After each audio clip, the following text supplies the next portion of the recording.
From my childhood, I have been number one in everything. In studies, from history and geography to music and fine arts, I had always ranked first in all subjects. In sports, from fencing and shooting to equestrian and tennis, I had never met my match. I was even proficient in cultural essences of various countries, such as tea ceremony, flower arrangement, and gentleman etiquette. Besides these inherent talents, my face was so delicate and handsome that it seemed to be made by Michelangelo, and I could easily have a bunch of fangirls adoring me. The only shortcoming was my height. No matter how much milk I had forced myself to drink, there had been no improvement. However, as Grandpa said, a little body often harbors a great soul. This disadvantage didn't stand in my way at this famous boys' high school. However, my perfect plan to dominate the campus was unexpectedly hindered a week after entrance. A mysterious boy became my roommate in the middle of the course. No one knew why he came a week later, and we were all curious about how he could still enter the school as normal without attending the opening ceremony. According to regulations, if students missed the opening ceremony, they would lose their qualifications to be a student of the school. However, after a week, the boy who hadn't even put on his uniform was led into the classroom by the class teacher. Starting today, he will be your classmate. And Arthur, he will be your roommate, so can you show him around the campus after class? Of course, teacher. I agreed with no hesitation and showed a sweet smile to the new student that no one could resist. But he just nodded slightly and didn't reveal any excitement over being greeted by me. Well, maybe he was not good at talking, so I chose to forgive him. After the bell rang, he was immediately surrounded by the crowds of students. I thought he would be shy and embarrassed and would ask for my help. After all, I was assigned by the teacher to be his guide. But I didn't expect him to answer the students' questions in such a natural way. What's your name? Lucien. Where do you come from? China. Are you a noble there? There's no class division in modern China. Then what does your family do? I don't have a family. The students thought he was just joking and continued to ask, Why? Everyone has a family. I am an orphan. He gave a shocking answer with an expressionless face, and the crowds began to whisper. The boys here were either rich or noble, so his identity would surely raise rumors. Although he seemed not to care about this, I didn't like to hear the gossip. I broke into the crowd and led him out the classroom. He followed me silently all the way, and he was so quiet that I could hardly feel his existence. Hey, why did you tell them? It's okay not to answer. Because they asked, and I didn't think I needed to hide anything. When he said this, I could see the sincerity in his eyes. It seemed that he didn't mean to please the students with a joke. You should know what can be said and what cannot. I sighed, unable to understand his way of thinking. Sometimes, silence is a virtue.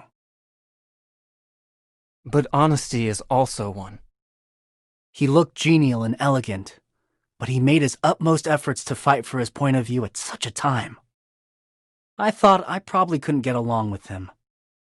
After walking speechlessly all the way to the dorm, I was embarrassed to find that I couldn't open the door. He stood behind me and watched for a while.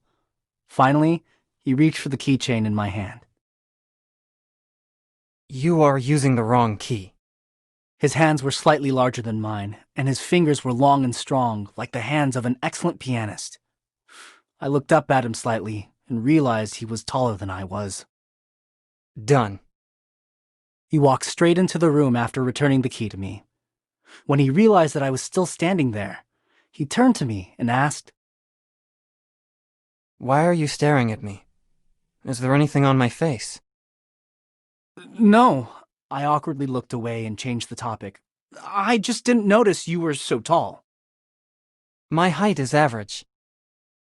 He looked directly into my eyes, which was the first time he had ever looked straight at me since we met. To be honest, I think it's because you're petite. This was the first day we met. It had been horrible from beginning to end. From that day on, everybody started to shun him, as I expected. He didn't care much about it. Every day, he just shuttled around the dorm, school building, and library with books in his arms, alone. At first, I thought he was always studying till midnight because he was always behind in his studies. Every day after I fell asleep, he was still writing swiftly, and when I woke up, he was already sitting at the desk. He was like an untiring perpetual motion machine, and I even wondered if he was a sleepless humanoid. But one day, I accidentally passed his desk. I couldn't restrain my curiosity and peeked at it. Then I realized what he usually read in the dorm was not the content of our textbooks at all. After that, I went to look up the names of those advanced subjects, which turned out to be college courses. Although he had previewed many courses in advance, he was never absent in class and sat upright while listening and taking notes. But when it came to PE classes, especially basketball, rugby, and other sports requiring teamwork, he was always absent for a variety of reasons. Even though he didn't come onto the court, he would still sit by and watch everybody. I didn't know what was interesting about watching boys sweat like this, but he seemed to enjoy it. He tried to be invisible all the time, making people forget about his existence. But if you paid attention, you would find that he had always been there. He watched us silently, being neither too close nor too distant. He was like a drop of oil dripping on the water, which gave me a subtle sense of strangeness. I'd been waiting for an opportunity to compete with him. After waiting for nearly a month, the fearsome surprise test finally arrived. I naturally won the first place in every subject with ease, and he was in the top 5, which was neither noticeable nor too bad.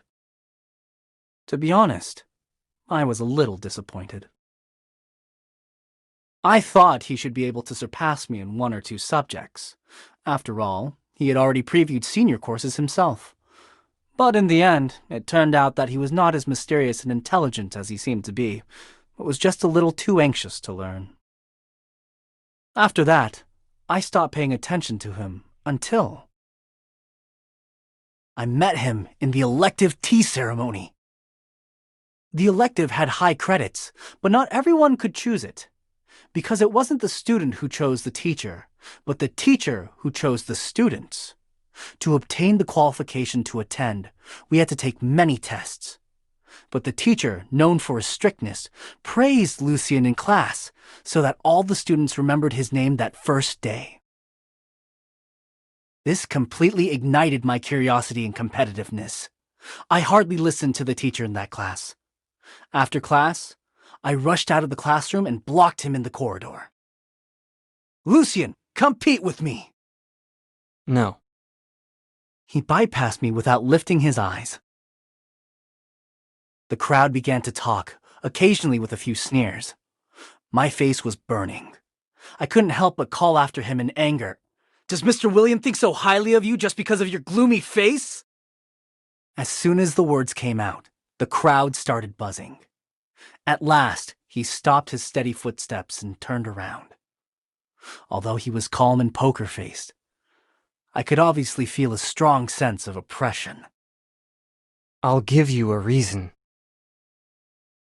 As we returned to the empty tea ceremony classroom, he locked the door to block the students who wanted to look on. May I? Before I could respond, he took the initiative, which was rare to see. Seeing me nod, he set about in a skillful way. Without saying a word, he poured boiling water into the pot and quickly poured it out. In the blink of an eye, he had completed the first step of the tea ceremony. Brewing, sealing the pot, his actions were as smooth as flowing water. It was real art. While I was still in awe, he had stood up and stepped aside. It's your turn. I was too ashamed to show off in front of him. I had to lower my head and admit my failure. No need. I lost. He clearly prevailed over me, but instead of showing off in public, He just hid his strength. To me, such behavior was simply contempt for God's gift. Why do you never show your strength? I didn't hide it on purpose. While speaking, he tidied the things up as if we were talking about something unimportant. Usually I show the strength Lucien should have as a student, but what you see now is the strength Lucien should have as himself. Why do you do this? I don't think that's something you need to know. Everyone has his own mission, but not everyone can understand what others are going to achieve. When he said this, his look remained unruffled, but his tone revealed a trace of forbearance. Answer my question! No one had ever mystified me deliberately like him. I saw through the faint smile on his face. It was clear that I was treated as a child who had seen little of the world. I remember you once said that silence is a virtue, and I think I understand that now. He turned around to leave, but suddenly stopped before opening the door. You are too impetuous. If you calm down and rely on your own perception to get close to and understand the tea ceremony, you will know it better. I wanted to catch up with him and ask him thoroughly, but the crowd of onlookers blocked my way. When I finally managed to break away, he had disappeared in the corridor. My mysterious roommate left quietly after the first school year. Before he left, he finally decided to stop hiding his strength and accomplished a feat, ranking above me in all subjects. In addition to expressing shock, the students in the class didn't forget to give me a dig. I ate 5 whole scones to dispel my anger and depression. I thought he left in such a hurry because he worried this would irritate me, and he might have concealed his strength before in order to avoid embarrassing me. For his precious consideration, I decided to forgive him once more for leaving without saying goodbye. Of course, I didn't forget that I had to take the first place in everything, so I made an oath, on the day when the exam results were announced, that I would compete with him once more. However, I saw his articles published in the world's top scientific journals when I was still struggling for my dissertation in college. Of course, this was what happened later.